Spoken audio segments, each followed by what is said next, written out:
નમસ્કાર. આજના આ એક્સપ્લેનરમાં આપણે મહાભારતના એક એવા પાત્રનું ડીકન્સ્ટ્રક્શન કરવા જઈ રહ્યા છીએ જે માત્ર પાંડવોના મોટા ભાઈ તરીકે જ નહીં પરંતુ ધર્મના સાક્ષાત પ્રતીક તરીકે ઓળખાય છે. હા, આપણે વાત કરી રહ્યા છીએ યુધિષ્ઠિરની. આ વિશ્લેષણમાં આપણે માત્ર તેમના રાજા કે યોદ્ધા હોવા પર જ નહીં પણ તેમને કેમ ધર્મરાજ કહેવામાં આવે છે અને ખરેખર તેમના આદર્શોની સર્વોચ્ચતા શું હતી તેની બારીકાઈથી ચર્ચા કરીશું.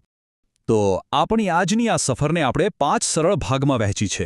તેમની ઉત્પત્તિથી લઈને રાજા તરીકેના તેમના નિર્ણયો, તેમના નૈતિક સંઘર્ષો, અંતિમ યાત્રાની કસોટી અને છેલ્લે આજના સમયમાં તેમના જીવનમાંથી આપણે શું શીખી શકીએ છીએ તે બધું જ આપણે આવરી લઈશું. ચાલો સૌથી પહેલા ભાગથી શરૂઆત કરીએ. ધર્મરાજની ઉત્પત્તિ અને તેમના મૂળભૂત ગુણો. કોઈપણ પાત્રને ઊંડાણથી સમજવા માટે તેનું બેઝલાઇન સમજવું ખૂબ જરૂરી છે. યુધિષ્ઠિર દેવરાજ્યમ એટલે કે ધર્મના દેવતાના આશીર્વાદથી ઉત્પન્ન થયા હતા. હવે સૌથી રસપ્રદ વાત તેમના નામમાં જ છુપાયેલી છે. યુધિષ્ઠિરનો શાબ્દિક અર્થ થાય છે યુદ્ધમાં સ્થિર રહેનાર. આ માત્ર તલવારબાજી પૂરતું મર્યાદિત નથી. ગમે તેવી વિકટ પરિસ્થિતિ હોય, આસપાસ બધું જ વિખરાઈ રહ્યું હોય છતાં પોતાનું માનસિક સંતુલન, પોતાની સ્થિર બુદ્ધિ જાળવી રાખવી એ જ તેમની સૌથી મોટી ઓળખ હતી. દિવ્ય મૂળ હોવાને કારણે તેમનામાં ન્યાય, શાંતિ અને ધર્મ પહેલેથી જ વણાયેલા હતા. પણ સૌથી મોટો ગુણ હતો તેમની સત્યનિષ્ઠા. જીવનભર માત્ર સત્યના જ માર્ગે ચાલવાની તેમની એક અતૂટ જિદ્દ હતી. અને સાચું કહું તો આ જ ગુણ તેમની સૌથી મોટી તાકાત હતો. પણ સાથે સાથે તેમના જીવનના સૌથી મુશ્કેલ નિર્ણયોનું અને પીડાનું કારણ પણ આ જ ગુણ બન્યો હતો. એ કેવી રીતે એ આપણે આગળ જોઈશું. હવે આગળ વધીએ ભાગ 2 તરફ. વ્યક્તિગત ગુણો તો આપણે જોયા, પણ એક શાસક તરીકે, એક રાજા તરીકે યુધિષ્ઠિર કેવા હતા? સૌથી પહેલાં તો એ સમજવું પડે કે યુધિષ્ઠિર માટે ધર્મનો અર્થ શું હતો. તેમના માટે ધર્મ એટલે માત્ર મંદિરમાં બેસીને પૂજાપાઠ કરવા એવો સંકુચિત નહોતો. તેમના મતે ધર્મ એટલે સ્વકર્તવ્ય, અત્યંત પ્રેક્ટિકલ ડ્યુટી. પોતાની અંગત ઈચ્છાઓ કે લાગણીઓને બાજુ પર મૂકીને સમાજ અને રાજ્ય પ્રત્યેની પોતાની નૈતિક ફરજો નિભાવવી એ જ તેમના માટે સાચો ધર્મ હતો. અને આ માત્ર બોલવાની વાતો નહોતીઓ. તેમના શાસનમાં આ સ્પષ્ટ દેખાતું હતું. પ્રજાના સુખને પોતાના સુખથી હંમેશા ઉપર રાખવું એ તેમનું જીવનમંત્ર હતો. ઇન્દ્રપ્રસ્થના શાસન સમયે તેમની આ જ વહીવટી કુશળતા અને નિષ્પક્ષ ન્યાય પ્રણાલીએ આખા રાજ્યને એક અદ્ભુત સમૃદ્ધિ અપાવી હતી. પ્રજા ખરેખર અનુભવતી હતી કે તેમનો રાજા તેમના માટે જીવે છે. પણ જિંદગી ક્યાં હંમેશા સીધી રેખામાં ચાલે છે? ભાગ 3. જીવનના નૈતિક સંઘર્ષો. અહીંથી જ તેમના પાત્રના ગ્રે શેડ્સ શરૂ થાય છે. યુધિષ્ઠિરનું પાત્ર એકદમ પરફેક્ટ અને સીધું નથી. તેમાં જબરજસ્ત વિરોધાભાસ છે. એક તરફ જુઓ તો તેમનો સ્વભાવ અત્યંત કોમળ અને ક્ષમાશીલ હતો.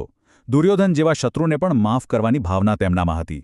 કુરુક્ષેત્રનું યુદ્ધ રોકવા તેમણે એડી ચોટીનું જોર લગાવી દીધું હતું. પણ બીજી તરફ ક્ષત્રિય ધર્મની કઠોર ફરજ.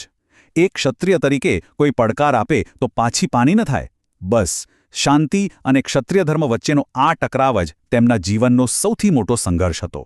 અહીં સ્વાભાવિક રીતે એક પ્રશ્ન થાય, શું કોઈ માણસનો અતિશય આદર્શવાદ તેના જ પતનનું કારણ બની શકે ખરો? જ્યારે તમે નિયમોને વળગી રહેવાની હદ વટાવી દો ત્યારે શું થાય? આ પ્રશ્નનો જવાબ આપણને દ્યુત ક્રીડા એટલે કે પેલી જુગારની રમતમાં મળે છે. આ ઘટનાને તટસ્થ રીતે જોઈએ તો એ યુધિષ્ઠિરનો સૌથી મોટો નૈતિક પરાજય હતો. તેમને જુગાર રમવાનો શોખ નહોતો, પણ એક ક્ષત્રિય તરીકે પડકાર સ્વીકારવાનો તેમનો જે જક્કી આગ્રહ હતો એ જ અહીં નડ્યો.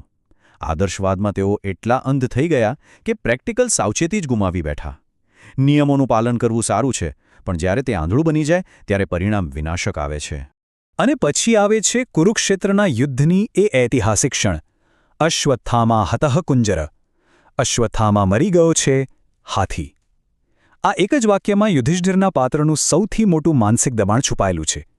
ગુરુ દ્રોણને હરાવવા માટે સત્ય બોલવું જરૂરી હતું, પણ અર્ધ સત્યનો સહારો લેવો પડ્યો. તેમણે શબ્દોથી સત્ય જાળવ્યું, પણ ઇરાદાથી છળ કર્યું. આખી જિંદગી સત્યને વળગી રહેનાર આ માણસે યુદ્ધના પ્રચંડ દબાણ હેઠળ પહેલીવાર પોતાની જ નૈતિક સીમારેખા ઓળંગી હતી.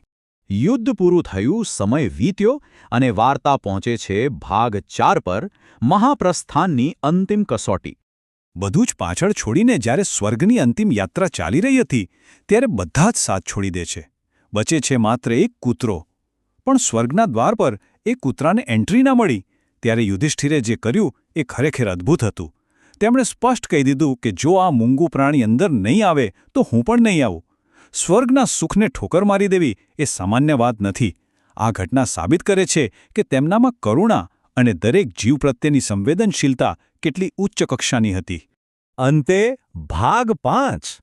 આજના સમયમાં આ બધું કેટલું રેલેવન્ટ છે? હજારો વર્ષ જૂની આ કથા આજે આપણને શું શીખવે છે? જો આ બધું એનાલાઇઝ કરીએ તો મુખ્ય 3 બાબતો સીધી આપણા આજની લાઈફ સાથે કનેક્ટ થાય છે. પહેલું, સંતુલન.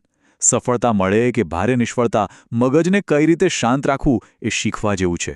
બીજું, નૈતિકતા. જ્યારે સમય સારો હોય ત્યારે તો બધા સારા હોય, પણ જ્યારે બધું જ વિરુદ્ધ હોય ત્યારે પણ સાચા માર્ગે ચાલવું એ જ અસલી ટેસ્ટ છે. અને ત્રીજું, માનવતા. પોતાના સ્વાર્થને બાજુ પર મૂકીને બીજાના દુઃખને સમજવું. આ વસ્તુઓ આજે પહેલા કરતાં પણ વધુ જરૂરી બની ગઈ છે. તો આજના આ એક્સપ્લેનરનો નિષ્કર્ષ એકદમ સ્પષ્ટ છે. ધર્મના માર્ગ પર ચાલવું ક્યારે કોઈના માટે પણ સહેલું નથી હોતું. ઘણીવાર સાચું શું છે અને આપણી ફરજ શું છે એ બંને સામસામે આવી જાય છે. અને આવા ધર્મ સંકટ વખતે આપણે જે નિર્ણય લઈએ છીએ ને, બસ એ જ આપણું સાચું કેરેક્ટર ડિફાઇન કરે છે. છેલ્લે એક વિચારવા જેવી વાત મૂકીને જઉં છું. જો યુધિષ્ઠિર ભગવાન નહોતા, તેઓ માણસ હતા અને એટલે જ તેઓ સંપૂર્ણ નહોતા. તેમણે ભૂલો કરી, નૈતિક દ્વિધાઓનો સામનો કર્યો. પણ મહત્વનું એ છે કે તેઓ સતત પૂર્ણતા તરફ પ્રયત્ન કરતા રહ્યા.